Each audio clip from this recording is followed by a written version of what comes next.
Guys, if the stomach is not tight, right, you go to hit your stomach. How tight is it?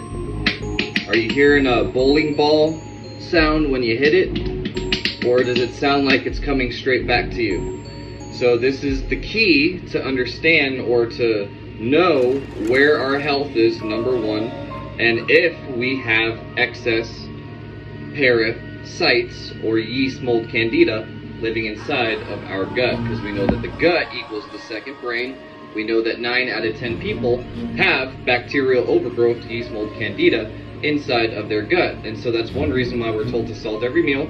Leviticus 2:13 is because that salt is going to absorb, neutralize, and eat up the yeast, the mold, and the candida. Not to mention, salt helps to boost the testosterone. It helps to balance the GABA, which is the number one neurotransmitter that controls everything else in the body and the brain. Also, it releases serotonin and dopamine. And that's why they made the salt fake today that we see. They made it into one mineral, aka table salt, when the original salt has almost 100 minerals. Some of the other salts have 100 plus minerals, right? But they wouldn't want you to know this information, because if you knew this information, you wouldn't ever have to go to the pital with a hose, right? You wouldn't have to pay the tours like a doc, right? You wouldn't have to go. I'm talking censorship here. Whenever I talk about the system, I get censored.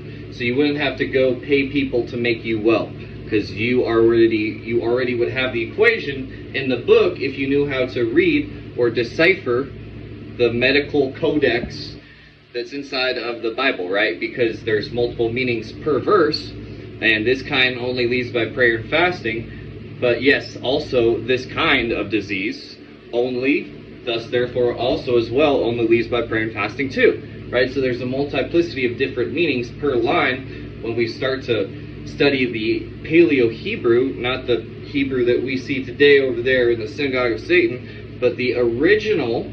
We're able to cross over and we're able to understand a multiplicity of different meanings that are obviously in the book.